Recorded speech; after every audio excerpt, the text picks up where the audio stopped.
Hey everybody, Trevor Noah here, back with another episode of the Daily Social Distancing Show. Now, before we get into the show, I've been getting a lot of questions from you online asking about things behind me. The other day people asked me why the plant was dying, so I replaced it. And now I've noticed a lot of people asking what the round things are behind me. And first of all, no, it's not a sex thing, so stop saying that, okay? These are actually African heritage domes, which a mother hands down to her son to remind him of the bond they'll always share. We call them impundu zako. That's what it is. Anyway, we're now on day 12 of staying at home to try and stop the coronavirus and destroy my social life. And here's your tip of the day. If you're baking cupcakes and you run out of icing, you can just use toothpaste. Yeah, it looks exactly the same, and now your cupcakes are healthy. Anyway, tonight, we're going to catch up on the latest news, like businesses booming from coronavirus, the trials of Dr. Fauci, and President Trump itching to leave the house again. So let's get into it. Welcome to the Daily Social Distancing Show. From Trevor's couch in New York City to your couch somewhere in the world, this is the Daily Social Distancing Show with Trevor Noah. Okay, let's kick it off with some good news first. As you know, hospitals are running short on essential equipment to treat people with coronavirus, and that includes ventilators to help people breathe, because remember, it's a respiratory illness. But now, this is great news. Major car manufacturers like Ford and General Motors have announced that they'll be retooling their factories so they can make ventilators to help out. It'll take a few months to get them up and running, but still, I mean, this is great that the car companies are stepping up to help with the ventilator shortage, and it's going to be great. It just means the next Fast and the Furious movie is going to be a little bit weird. It's about family and breathing and social distancing. Oh, another good piece of news right now is for all the wild animals out there. You see, because with millions of us humans locked indoors, bears, deer, elephants, and other animals are now just exploring cities around the world without fear. Yeah, so basically after hundreds of years of animals being in the zoo, now the tables have turned and we're the ones in the zoo. Yeah, soon you're just gonna see elephants outside your window looking in like, oh wow, honey, come look at this guy and his cute little trunk. Oh, it's so adorable. Oh, I'll never forget this. So, that's the good news. The bad news is that corona is still surging around the world with almost 400,000 confirmed global infections. Yeah, and all over the world, people are reacting. In my home country of South Africa, President Ramaphosa has announced a nationwide 21-day lockdown. But the shutdown only goes into effect on Friday, which is really cool. It's like the coronavirus is getting a bachelor party. It's like, all right, boys, I got 3 days of freedom. Let's go to the club and make it count. Now, I think this is great for so many reasons. One, it gives people time to stock up without slitting each other's throats over toilet paper. Hashtag America, hashtag no names, hashtag you know who I'm talking about. Two, it gives everyone a chance to get a haircut so they're not looking like a caveman when they're stuck inside the house. Look at me. Where are you, Baba? Where are you? And most importantly, 3 days notice gives you time, crucial time, to convert your crush into your quarantine bae. Yeah. You don't think about that. America just announces shutdown. What about all the single people? At least in South Africa, they give you time. You got 4 days. You can be like, hey, you want to corona and chill for the next 21 days? Yeah. So that's South Africa. Now, over in Britain, after months of hoping the problem would go away, yesterday, Prime Minister Boris Johnson announced that he was also locking down the entire country for at least 3 weeks. Yes, Britons will only be allowed to leave their home for supplies, essential work, and one form of daily exercise. Yeah, and if you're wondering what that means, it is a little strange that they say one form of daily exercise. So it's almost like if you're going for a jog, you can't walk after. So they're like, oi, oi, oi, one form, you're running or you're walking. But I'm tired. That means you keep running. Oh, and if you're wondering what the British do to exercise, well, they do traditional British things like cycling, rowing, and obviously colonization. Now, in America, the situation is steadily getting worse. New York and California are starting to see their hospitals overwhelmed with corona cases, with California predicting its hospitals will be short about 17,000 beds. And New York is saying it needs to double its hospital beds just to keep up with surging demand. And the news isn't much better for the economy. You see, in the wake of millions of American workers being forced to stay home, people are losing their jobs and companies are being forced to shut down. Although, and this is strange, there are some businesses who are experiencing a surge, a positive surge because of coronavirus. Stores like Dollar General, Walmart, Papa John's, and Amazon are seeing so much demand right now that they're hiring hundreds of thousands of new workers. Not to mention, and this is real, Pornhub is experiencing a spike in traffic. Like a super spike. You know, like the corona curve, that's also the porn curve as well. We need to flatten both of those curves. Yeah, Pornhub blowing up. You know who you are, watching The Daily Show, and then afterwards you go to Pornhub, huh? What are you searching there? Coronavirus news? I see you. In fact, Pornhub is so busy right now, they had to hire a special team of people just to keep their servers running. We actually have video of them right now. Overhead pull. Overhead pull. Wow. I never realized porn ran on coal. It's fascinating. You learn something new every day. All right, now the main story in America right now, like most days for the past 5 years, is Donald J. Trump. Ever since this epidemic began, he's been desperate for it to miraculously resolve itself. Right? He downplayed its severity. He said it would vanish magically in April. And lately, he's been promoting the drug chloroquine as a miracle cure. Now, this drug hasn't actually been tested, and evidence of its benefits are still anecdotal. But because the president is out there promoting it every day, there has been a run on it. People are panicking and they're trying to get this drug because they think it can help. And the problem is that a lot of people with diseases like lupus and rheumatoid arthritis actually need this medication. And now there's a shortage and they can't get it. It's so frustrating, man. You know what we need to do with Donald Trump? The same way they bleep out curse words in rap videos, they need to start bleeping out Trump's misinformation at his press briefings. Yeah. Every time he's up there at the podium, whenever he speaks, they should be ready with the censors. He'll be like, I want to tell you all about the benefits of word,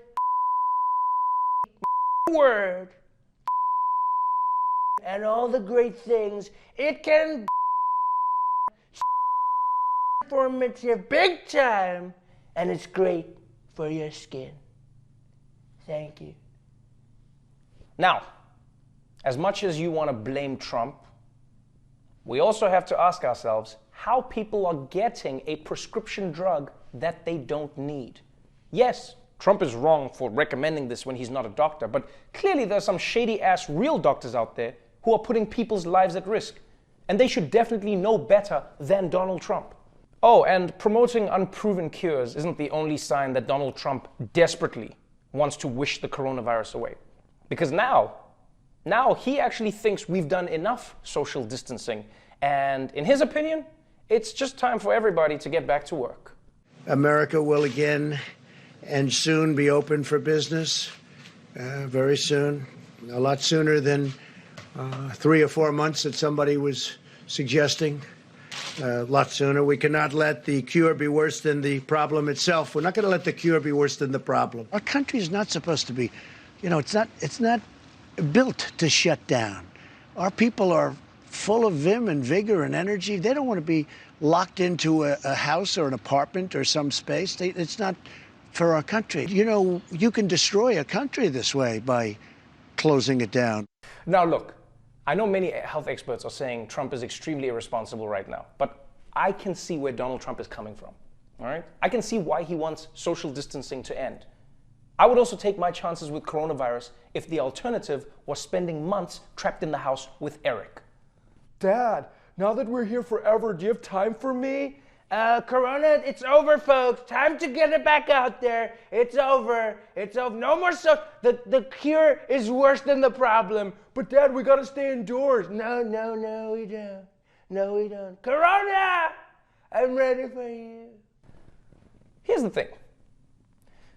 I know Trump wants to reassess things after the 15-day quarantine. That's what he keeps on saying, right? He says we should reassess after the 15-day quarantine is over. But what quarantine? 2/3 of the American population hasn't even been quarantined. People around the country have been out at bars, at restaurants, beaches the whole time. So what are we reassessing after the 15 days? Huh? We're just going to go back to normal after doing a half-assed job? Because some of us have been flattening the curve. See this? See this? This is flattening the curve. Yeah, but you guys realize the curve can unflatten too, huh? It's like that, and then we bring it down, it can go back. It's like eating healthy. After a week, you start feeling yourself. You see results. Then you're like, oh, this is great. I can eat ice cream again. Then boom, the curve is back. And you know what I think? I think because coronavirus is invisible, a lot of people aren't taking it seriously enough.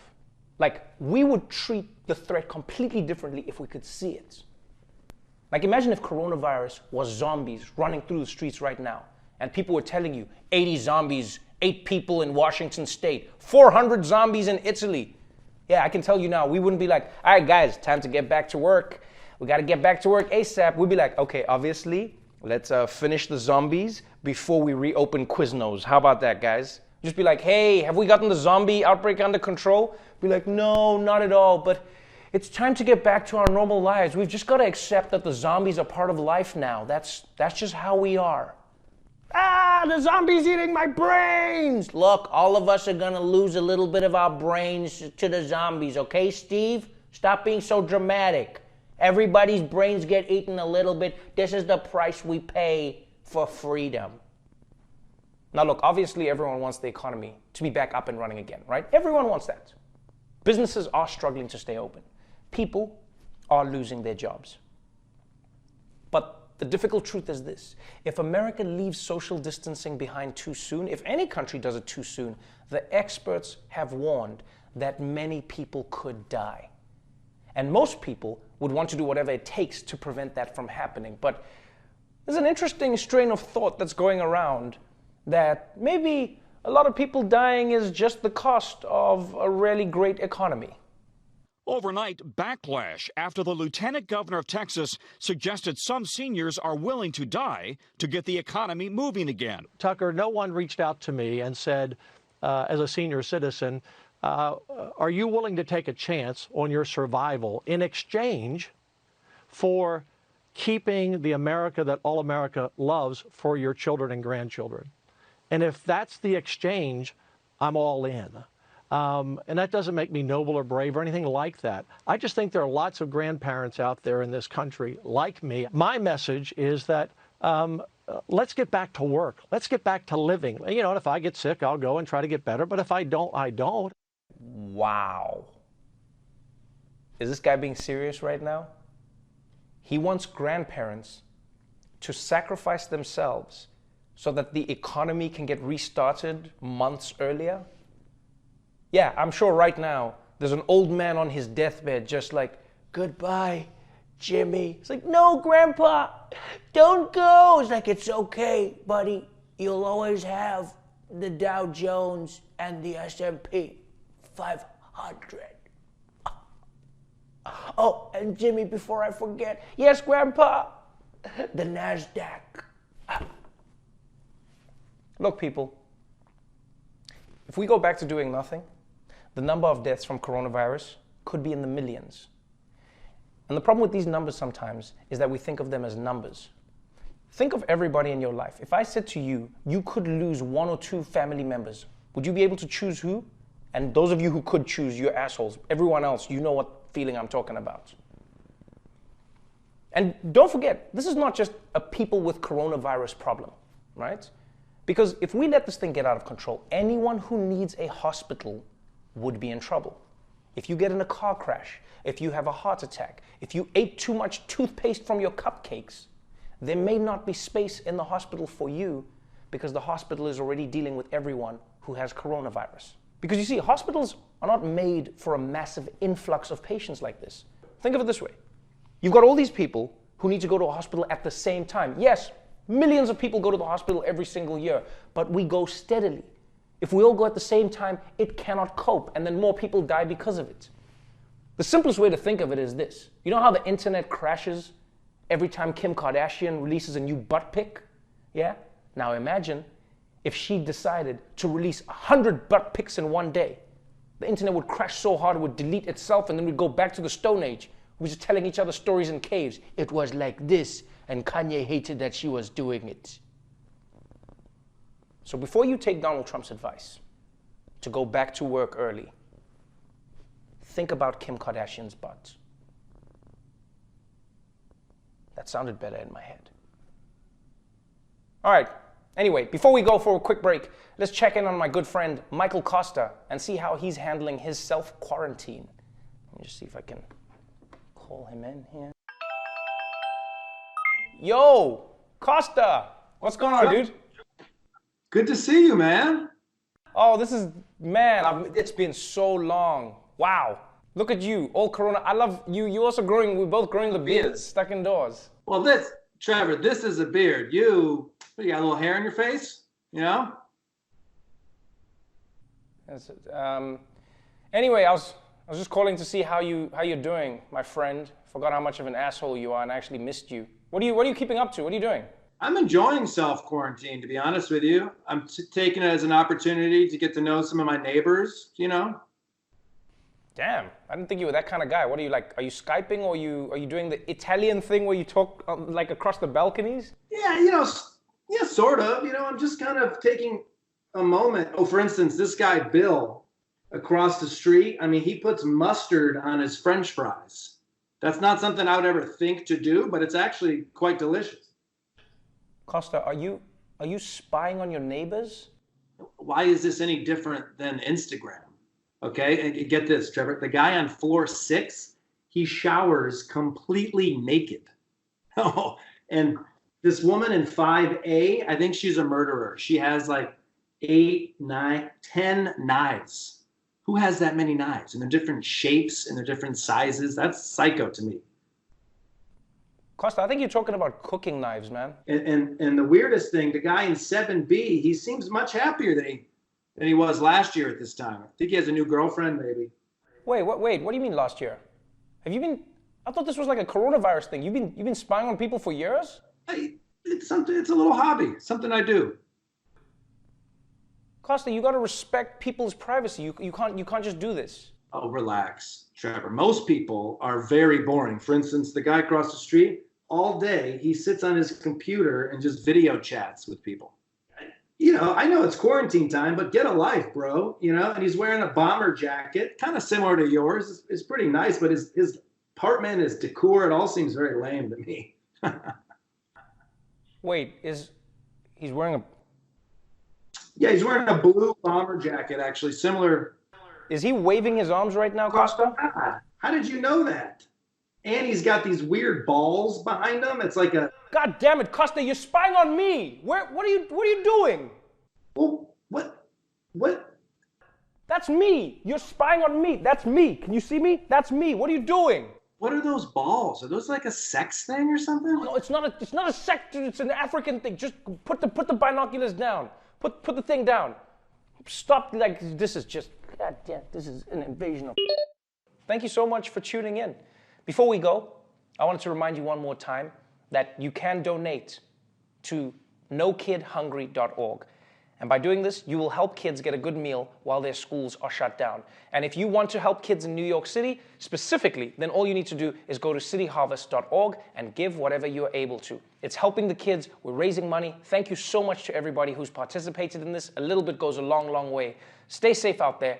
I'll see you back here tomorrow.